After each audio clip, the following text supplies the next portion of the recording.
Assalamualaikum teman-teman.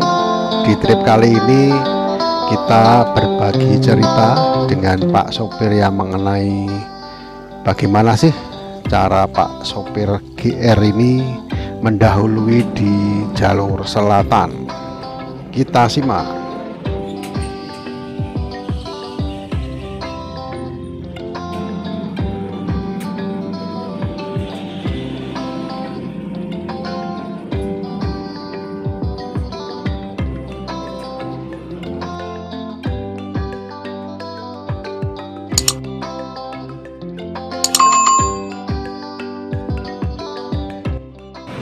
Seperti biasa di Jumat sore sepulang kerja, saya pasti melakukan perjalanan panjang dari Jakarta menuju arah Karangkuncut. Karena jam sudah menunjukkan pukul 5 sore kurang sedikit, ini artinya saya sudah terlambat untuk mendapatkan bus GR angkatan pertama. Tapi masih beruntung di jam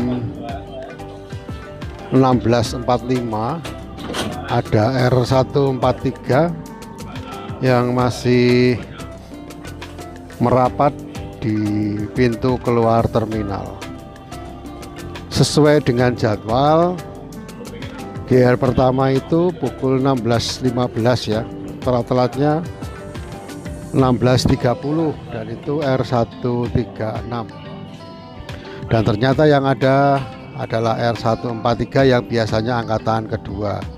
Setelah bincang-bincang dengan Pak Entis, kondektur, ternyata 143 ini adalah angkatan pertama, sedangkan 136 sedang menjalani perawatan. 135 ya, 135 menjalani perawatan. 136 juga menjalani perawatan. Jadi kita alhamdulillah hot seat dan angkatan pertama. Di jam 5 sore tepat ini ada Pandawa 87 ya, dengan jurusan Jakarta Wonosari melalui Pasar Rebo. Nah, bagi teman-teman yang akan melakukan perjalanan ke Jogja dengan Pandawa 87 yang seri Kerawang ini ya, ini bisa membeli tiket di Pasar Rebo. Nah, memasuki tol ada Handoyo Eksekutif dan tol lumayan padat. Ini masih di tol Cikunir ya, di segmen Jatiasih. Di depan ada GH ya, Gunung Harta yang warna hijau itu. Kurang jelas dia arahnya ke mana, tetapi kalau dari Pasar Rebo ada juga yang arahnya ke Jogja. Hanya saja ketika saya tanya di agen, memang keberangkatannya jam 14. Jadi bagi saya yang pulangnya jam 15.30 jelas tidak akan bisa mendapatkannya. Tetapi ini ada yang jam 17 ya. Memasuki tol Bekasi arah Kerawang Barat sudah malam, sudah di atas jam 19 dan ini sudah mulai dengan kemacetan. Ini adalah Kerawang Barat ya. Kerawang Barat sudah sangat rapat oleh kemacetan yang diakibatkan proyek pelebaran jalan mulai KM 54.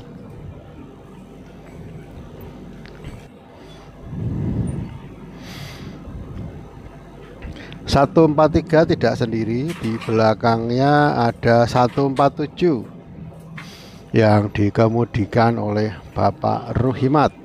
Hanya saja R147 ini berangkat dari Lebak Bulus.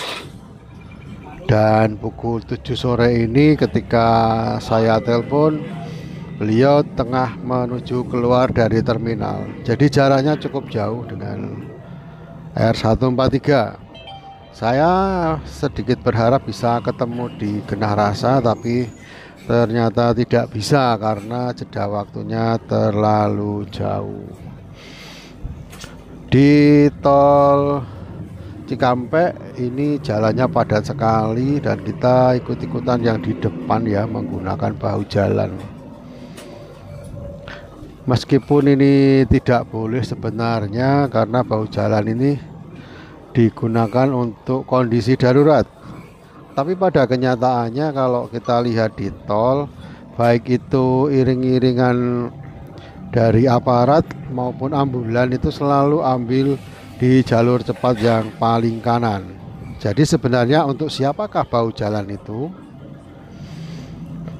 Karena tidak pernah dipakai atau mungkin karena males dengan kemacetan di jalur satu dan bahu jalan, mungkin mobil-mobil darurat itu lebih memilih di jalur cepat.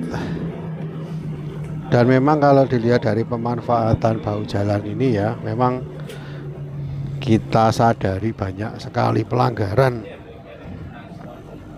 Harusnya untuk darurat, tapi malah justru untuk mengantri di kemacetan atau untuk mendahului dari sisi yang paling kiri. Dan itu sangat berbahaya karena bahu jalan juga digunakan untuk berhentinya kendaraan-kendaraan yang mengalami kendala atau trouble. Usai KM 57 lalu lintas lumayan lancar, walaupun proyeknya ini masih memakan sebagian dari badan jalan, tapi ya alhamdulillah kita masih diberikan kelancaran.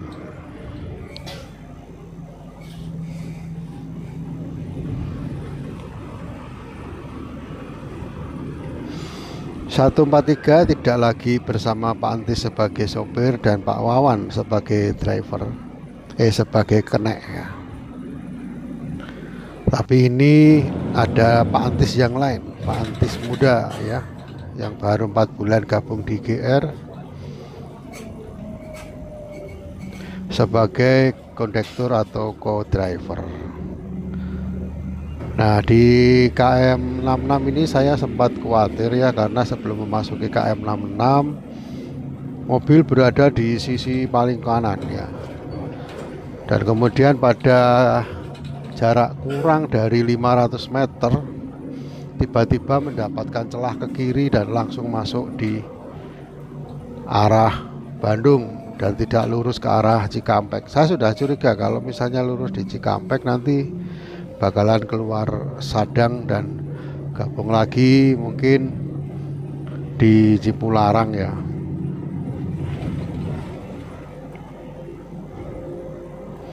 Tidak banyak yang bisa diceritakan di jalan tol karena ini memang menurut saya adalah lintasan kurang tantangan ya. Nggak ada liku-likunya ya. Semua yang di depan terlihat dari mobil yang belakang. Kecelakaan terjadi di jalan tol ini karena jarak yang terlalu dekat dan fokus yang tidak bagus ketika melakukan perjalanan, sehingga mengakibatkan adanya kecelakaan. Di samping faktor kendala teknis dari kendaraan itu sendiri, misalnya kendaraan yang sering dipacu di jalan tol, bannya kemudian menipis, tekanannya meninggi dan terjadi ban meletus, salah satunya itu, atau kendala mesin ya. Oke, kita langsung memasuki pintu tol Kaliurip Utama.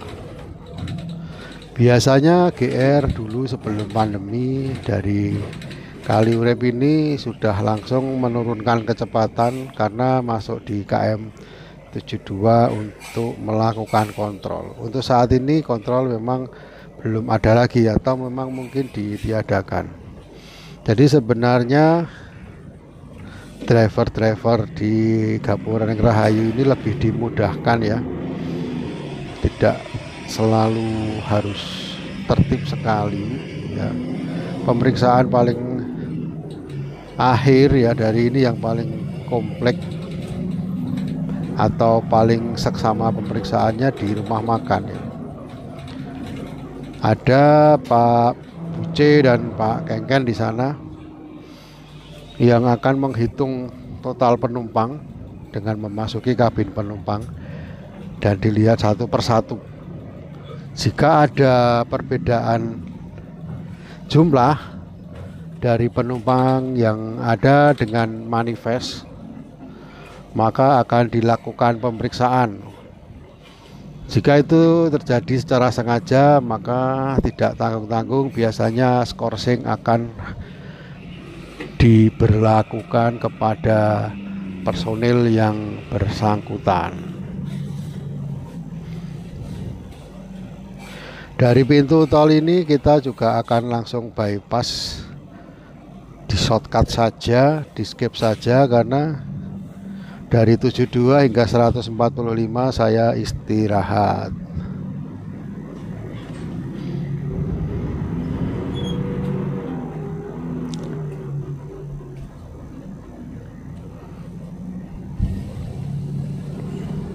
Kita skip langsung di tol Cileunyi dan keluar di pintu tol Cileunyi serta memasuki Rancaege. Ini jam 9 malam teman-teman ya. Jam 9 malam memasuki Cileunyi. Kendaraan bermotor, orang berjalan, dan orang naik sepeda ini mulai banyak karena jam 10 malam terjadi shift atau pergantian pekerja di pabrik tekstil.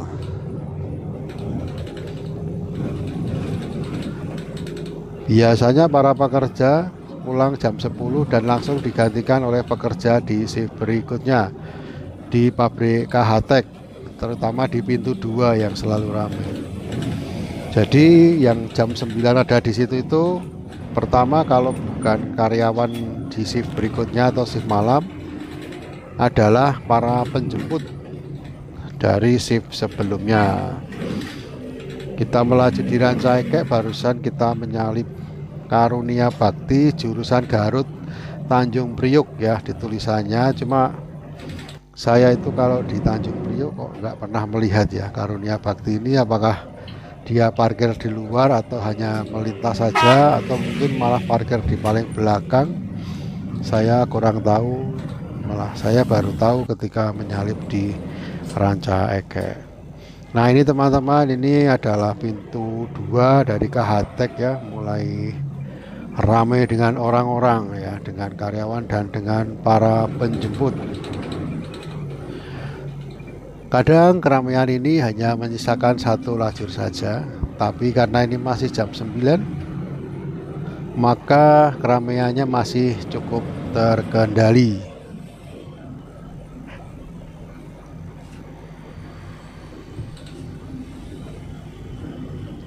Oh ya, jumlah penumpang yang ada pada R143 ini sejumlah 25 orang. Begitu masuk dari tol di Pasar Rebo jumlahnya 25 orang. Tetapi kemudian di tol di dekat rest area mendapatkan tambahan 1 sehingga 26. Artinya apa? Artinya personil mendapatkan bonus 1 penumpang. Bonus itu akan ada kalau standar penumpangnya sudah dicapai, yaitu minimal 25 orang. Jadi yang ke-26 adalah bonus. Untuk seatnya sendiri sekitar 40 seat. Jadi kalau diisi 25 ya sedikit ya. Dan harusnya kita masuk di Genah Rasa, kita skip saja langsung menuju ke arah Limbangan. Sebuah mobil angkutan kolba ini menuruni turunan Nagrek dengan cukup kencang dan kita kesulitan untuk mendahului karena tikungannya terlalu tajam dan turunannya juga terlalu tinggi. Itu bahaya karena bisa meleset pengirimannya. Dalam cerita di perjalanan saya dikasih tahu bahwa R143 ini bannya gundul di kanan ya, satu ya, dan itu akan sangat terasa kalau aspalnya berair atau licin. begitu direm maka ekornya akan bergeser ke kanan dan itu sangat berbahaya. Makanya Pak sopir cukup berhati-hati ya, apalagi di musim hujan seperti ini. Di minggu sebelumnya ketika saya bareng beliau, ternyata terjadi kerusakan pirodo dan beliau menjelaskan bagaimana cara memperbaikinya.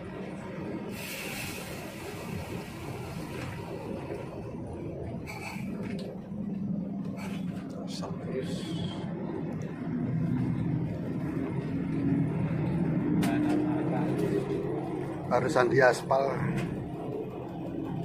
yang bikin macet kemarin di sini.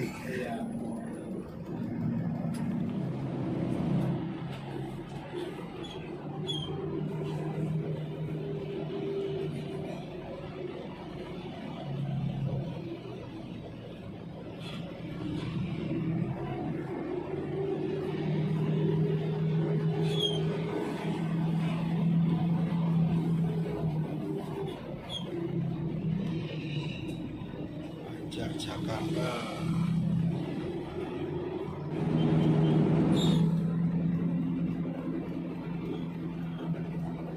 Memasuki jalur antara Malangbong dengan Gentong ini kita ketemu doa ibu yang sedang trouble ya, ini Tasik Jakarta.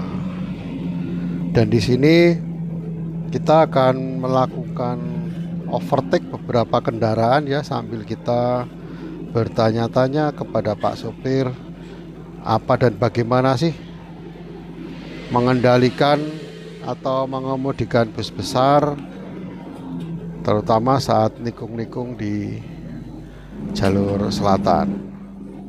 Dari jauh Pak sopir sudah melihat tanda-tanda ya, biasanya mengikuti yang depan, dan ternyata ini agak salah perhitungan. Karena mobil kecil yang depan kan pasti lebih lincah daripada bis yang gede dan panjang ini. Dan ketika masuk di baris kedua, ternyata dari depan sudah muncul kendaraan dan kita hampir berhadap-hadapan. Tapi Pak sopir ini cukup tenang untuk kemudian menggeser mobil ke arah kiri dan memasuki celah antara dua truk.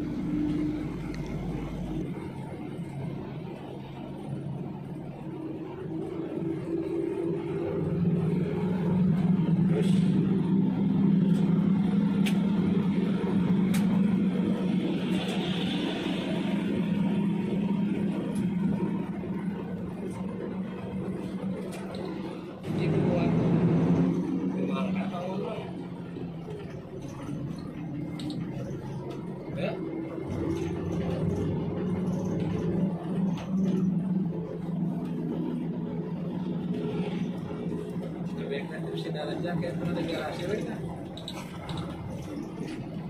Ya, kan untuk kita isi daratnya di luar.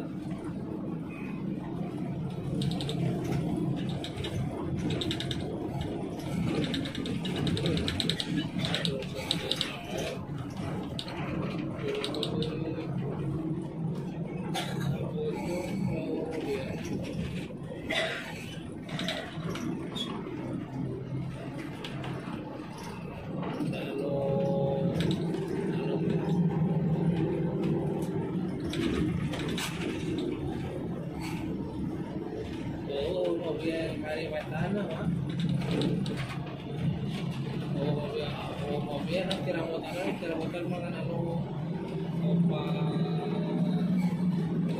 dirusak apa kan sekarang muncul.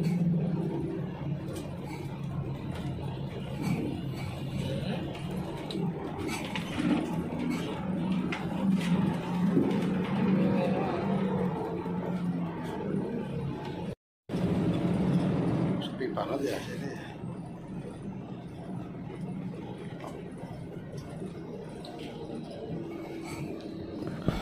Sesampai di Gentong, ternyata lalu lintas kosong.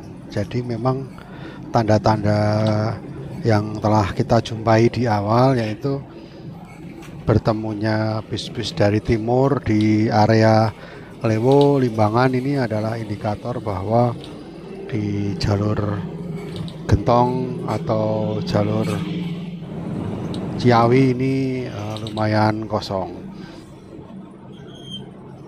Di situ pasar Ah, lewat sini lagi, lewat sini loh. Saingan saya kan Baladika itu, ah, di Alde itu, barang pabriknya di situ. oh, Saya lewat sini, yang di bawah mobilnya tuh itu 3 pp mas saya kuat. luar biasa. Supir sini langsung itu, langsung gitu. Harusnya kan Oh, nanti berangkatnya malam lagi, Malam karena lagi. waktu itu lagi rame. Nyampe kali jam 4 subuh itu pagi-pagi jam 9 udah balik lagi ke sana mas. suruh putar balik. Iya. Coba. Ngeri. Capek mas, beda. Ancang-ancangnya ya, Capek. Beda. capek malah dia Mercy lah. Satu PP aja kita balik kayak remote. Oh, Kalau itu baliknya 1:3. oh gitu. Nah, iya. Ini mah kayak mobil kecil aja. Kayak Sekali diinjak lari gitu ya. Iya. Pokoknya saya dari kali terus jam 9 setengah 10, jam 7 telat jam 7 saya udah ngomong lagi ngopi di Cirebon. Lewat sini loh, lewat sini Gandul Kaungan loh. Iya, hebat. Rumah kampung itu. Saya suka bawa itu yang pulang umroh itu dari airport. Ah, Ke Banjarnegara itu Sobo. lewatnya Songgom. Ya, lewat Brebes, Gayus itu. Ah, Pernah saya lewat Belik gitu, karena waktu itu lagi dicor kan. ya. Ayamnya itu mau 2 kali. Orangnya penuh, ya orangnya penuh.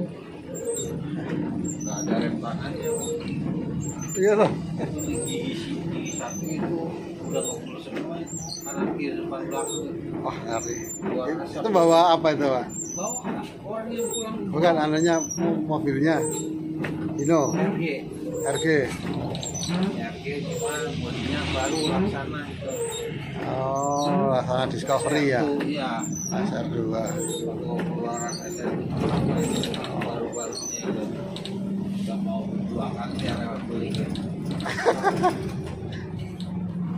Tangannya nggak ada breaknya nggak jalan mas. Waduh.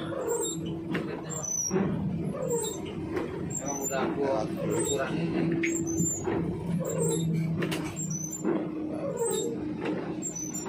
Mau berhenti mungkin malah kebakaran itu itunya. Kampasnya. Bukan apa sih mas, kalau udah ngebul kayak gitu berarti kalau berhenti itu meleleh itu ke itunya apa ke ban itu. Oh, iya iya iya. Iya, Iya. itu keluar api. Dia udah mau berhenti mobilnya. Waduh. Ini mas aduh. Ngeri. Kurangnya 200 meter ya, pucet ya. Tapi harus lewat. Saya lihat pas itu ada restoran itu ya langsung belokin aja gini ya. Ngeri. Kalau nikung itu yang dilihat apanya, Pak? Hah? Kalau mau nyalip di tikungan itu yang dilihat apanya? Ya tergantung ada mobil di depan kita. Berarti lampunya saja ya? Kan beda. Rating TV sama di rating di mobil kecil beda. Beda ya? Iya. Oh, Fungsinya maksudnya. iya. Nah kalau kita mau nyalip gini nih, kan rating kanannya. Iya. Nah kalau dari rating kiri, yang depan belakang kita jangan berani ngikutin kita. Oh, karena di depannya ada gitu ya? Iya, kadang-kadang nyalip saya pakai rating kiri. Berarti itu yang belakang saya jangan berani ngikut saya, karena cuma buat saya doang semobil. Kalau ngikut berarti dia mentok. Iya, depan-depan ya crash Iya. ya. Nggak bisa masuk. Nah, kalau kayak tadi kan berarti kan sinar yang dari sana ya, lampu yang dari sana ya. Kalau pas nyalip truk tadi lah, naik terus nikung gitu lah. Berarti kan lampu yang dari jauh ya yang dilihat. Yang depannya kita itu yang Iya, lawannya. kadang-kadang supir kadang-kadang supir banyak ya, bukan cuma di jaga, biasanya kadang-kadang itu kurang jeli. Kalau di tikungan kenapa nggak dikasih kedipan ini tim ya. iya, jadi orang yang dari berlawanan arah tahu ada mobil. Ada mobil ya.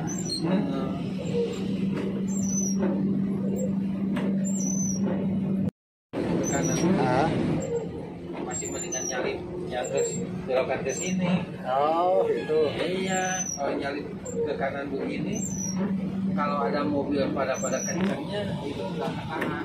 Oh iya betul. Biar kalau yang ke sini ke kiri belokan begini, mobil panjang yang kita salib aja semua itu berani. Karena ketahuan kalau mobil berlawanan arah dari sana, kita bisa tahu.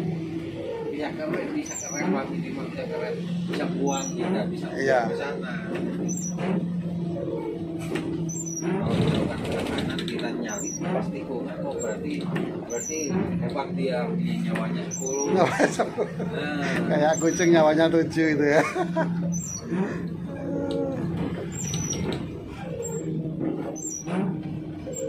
Oh, kalau gini tuh kelihatan semua kok ya di sana ya. Iya, kalau dia ke kiri kita nyalip begini juga kan masih berani.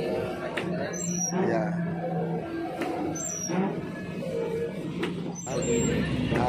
Hitungan banget, mobil lagi di Sundapan begini, di situ lagi tuh. Harusnya kenapa nggak digini nih? Dari sana juga nggak kasih lampu. Iya.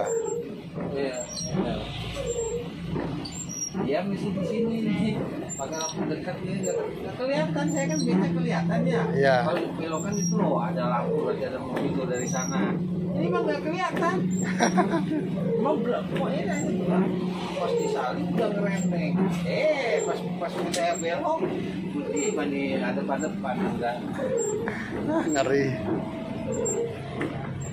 Kita baru dikunci. Dikencangin tuh mas. Dikencangin sana. Termapal di situ ada orang Jawa. Pantek langsung dikunci. Pecah mah.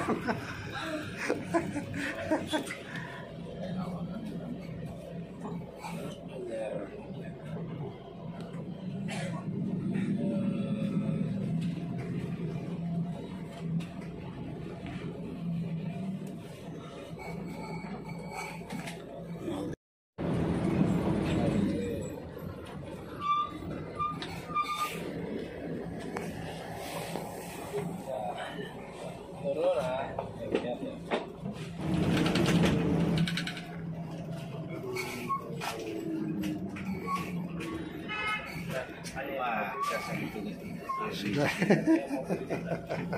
Mau ikut masuk garasi. Nah, kita memasuki Pul Ciamis ya. Yang mau ke Sidareja dipersilakan turun dan menunggu bis berikutnya. Yang lainnya masih ikut bis ini.